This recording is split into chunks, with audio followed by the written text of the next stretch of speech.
talk today is about the city of Amed, which some of you may know by its official name, Diyarbakır. This city is known as the unofficial capital of northern Kurdistan. And again, there are various ways in which you could refer to this. You might know it by southeastern Turkey. In a nutshell, it's the largest predominantly Kurdish inhabited city in southeastern Turkey. So also known as the Kurdish capital of Turkey.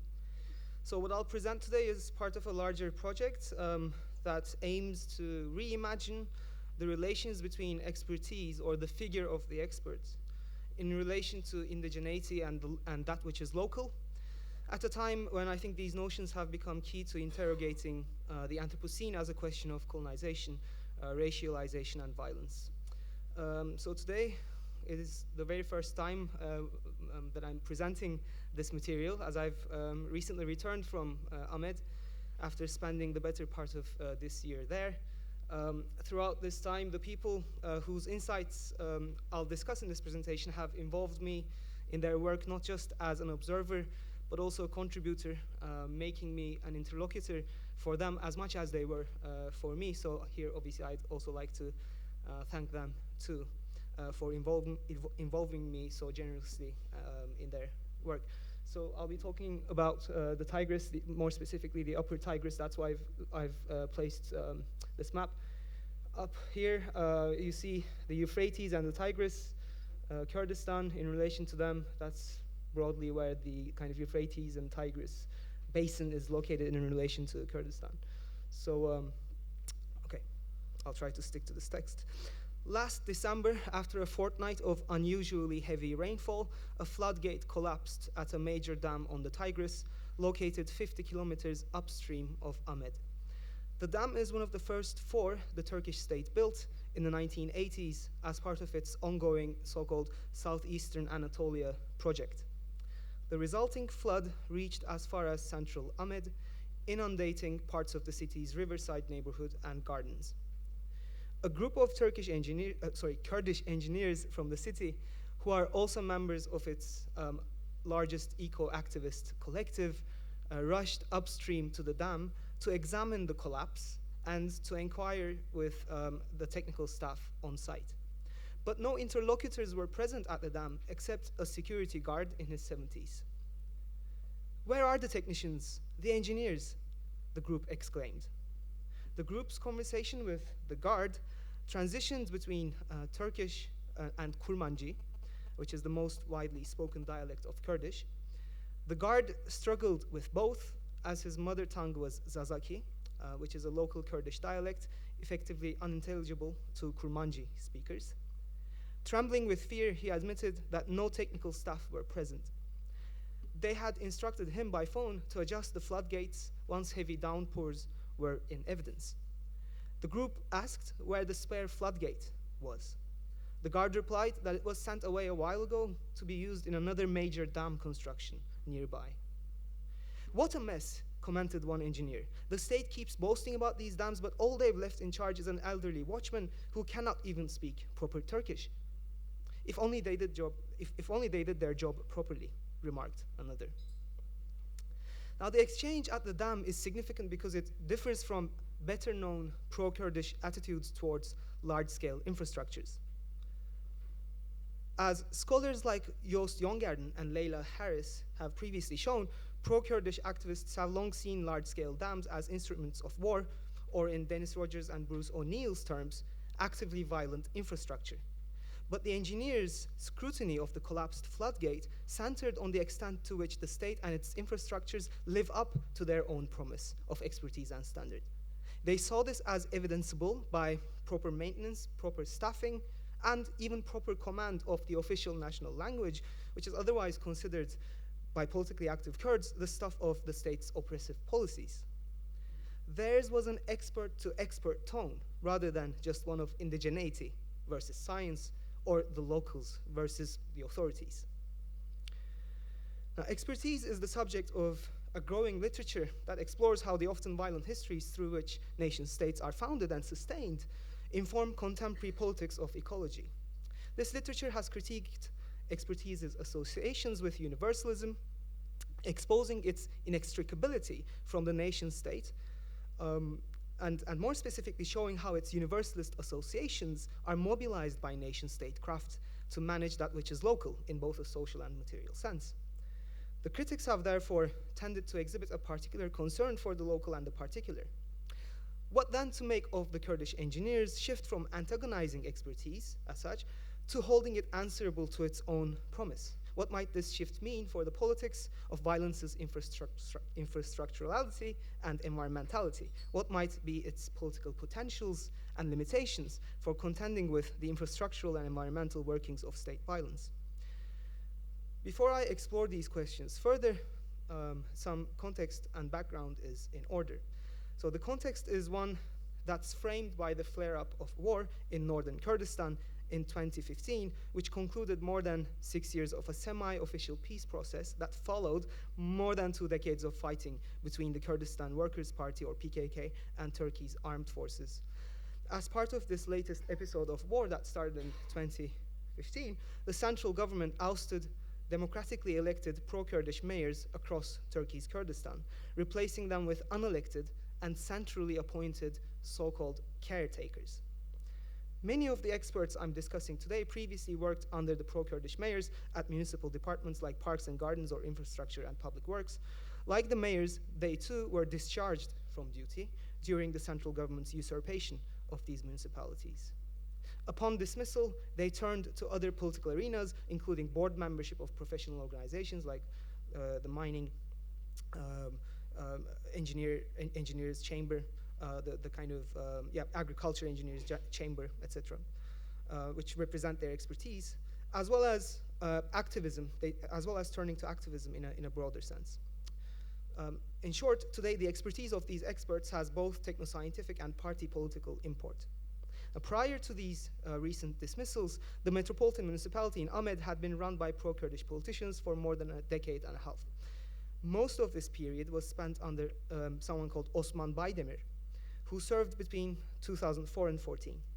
The second half of Baydemir's mayoralty coincided with the semi-official peace process that I mentioned earlier. Throughout this period, Baydemir spoke of his vision to make Amed the region's trademark city and its capital of culture. This vision became manifest in unprecedented construction activity both inside and outside the walled city. In the historic center, the municipality collaborated with the central government in 2012 to demolish and rebuild 2 neighborhoods, many of whose residents had first moved here in the late 1980s and early 1990s to flee the village evacuations caused by the state's scorched earth offensive against the PKK. As a result of the recent overhaul, the neighborhood's residents were left with little option but to move to a new settlement built for them 11 kilometers out northwest. In rationalizing such projects, Baydemir highlighted Amed's historical cosmopolitanism, which also saw him support renovations of churches belonging to Armenian and Assyrian Syriac communities, who constituted a third of the city's population until the genocides that targeted them during the transition from the Ottoman Empire to modern-day Turkey. Adjacent to the walled city, Baydemir pursued a project of transforming this part of the Tigris Valley into an area for outdoor sports and recreation, which triggered speculative development in the vicinity. And this began to attract criticism from the pro-Kurdish political movement, from within the movement, towards the end of 2013. Outside the walled city, the municipality constructed 6-lane inner city roads, along which brand new neighborhoods arose. Meanwhile, the state also used the ceasefire as an opportunity to build, more specifically constructing high security military outposts, hydropower dams, and airports across the region. So the material required for much of this construction activity was to be found in the upper Tigris Valley, which led quarries to mushroom along the river throughout the 2000s and 2010s. Now, technically, Turkey's major rivers, like the Tigris, are protected by national law since 1990, when the Coastal Protection Act was passed in Parliament, which bans construction on riverbanks, except when this is geared towards public interest. But in the case of the upper Tigris Valley, the legislation meant exposure to, rather than protection from, construction activity.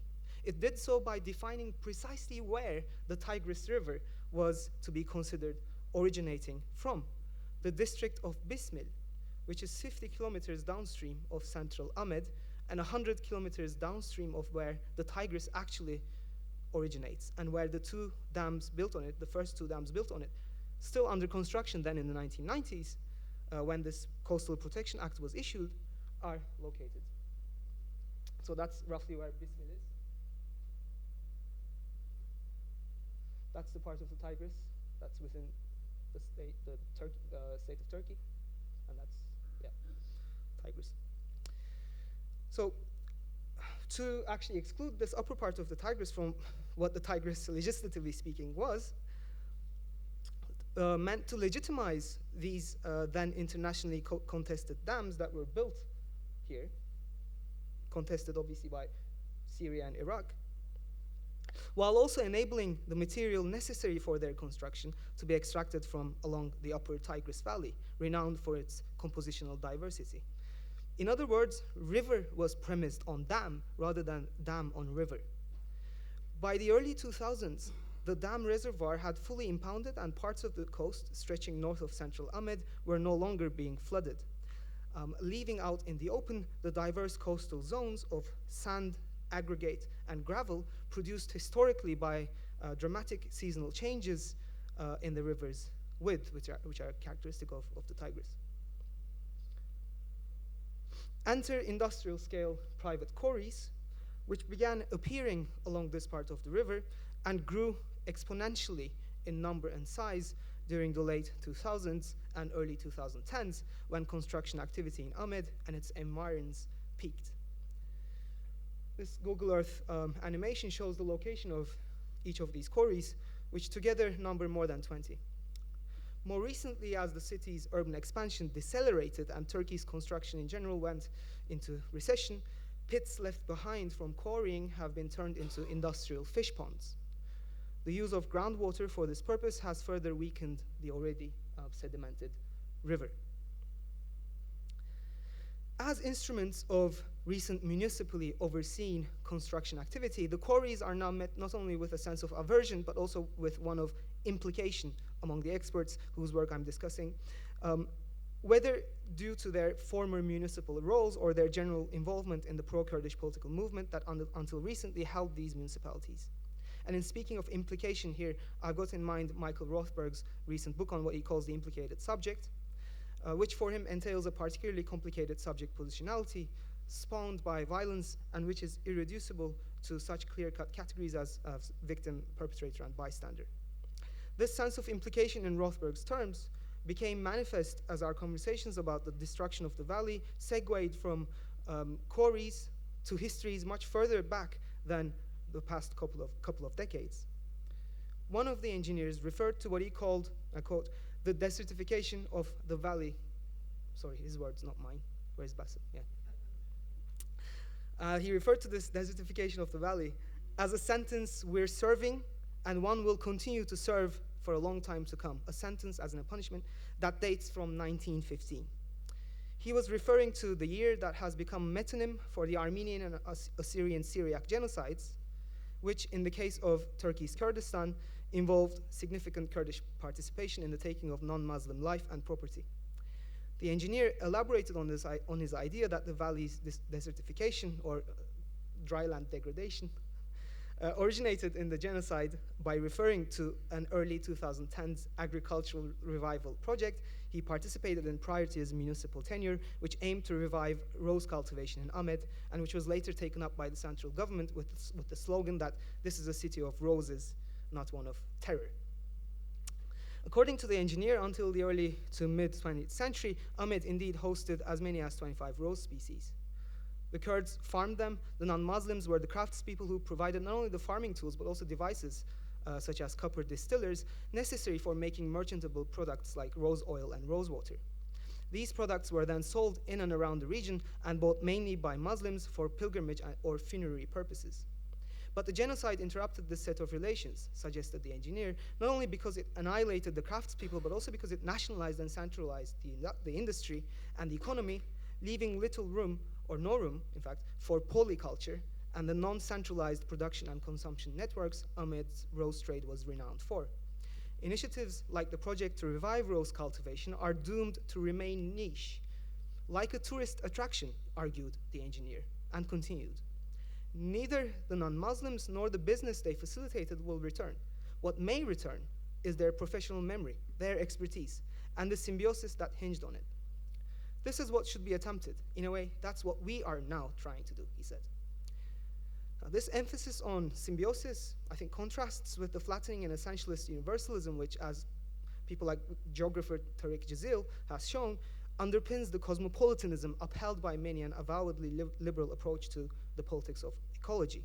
Against the grain of such cosmopolitics, the focus on expertise here evinces what Stefan Helmreich has termed symbiopolitics, which involves multi-scalar and densely political relations among many entangled living things, coexisting, incorporating, and mixing with one another.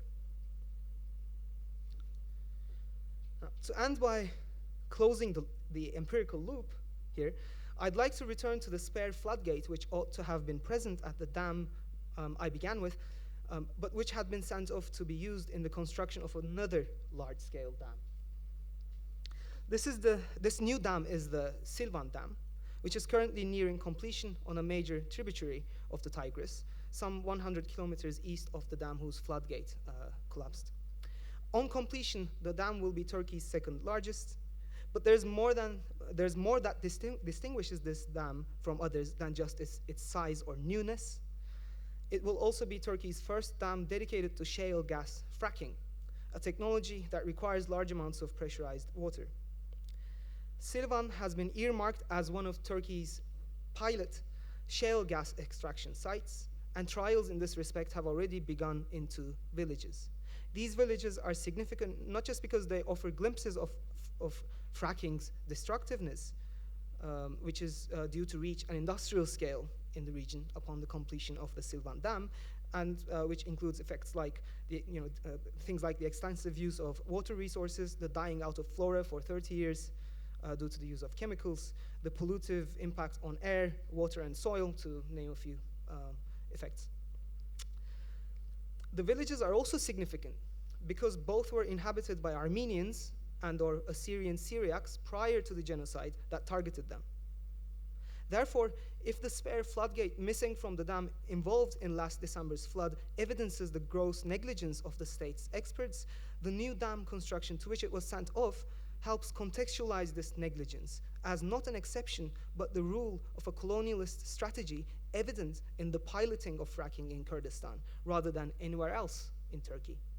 And if the context in which such extractivism takes place is a colonial one, then scrutiny of it requires attending to the material conditions enabling that colonialism, as evident in the particular sites selected for piloting fracking, which are lands confiscated through genocide and as such reduced from living environments to mere property.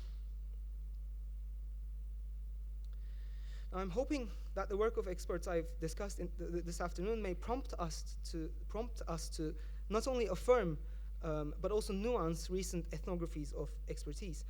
These ethnographies have shown expertise to be provisional rather than conclusive in its attempts to suppress the proliferation of alternative framings, to be less a calculating intelligence directing social outcomes than the product of a series of alliances in which the human element is never wholly in control, and to consist of patches of incoherence and incompatibility. The work of Ahmed's experts indicates that decolonizing, often through expertise, might not necessarily mean to settle for filling in the cracks arising from provisionality, lack of control, incoherence, and incompatibility characterizing statecraft. It might instead involve demonstrating how this provisionality, lack of control, incoherence, and incompatibility are not evenly distributed across geography, and how this uneven distribution itself builds on histories of racialized, state-organized violence, even those histories in which the experts doing the work of decolonizing themselves might feel implicated. That's all. Thanks very much.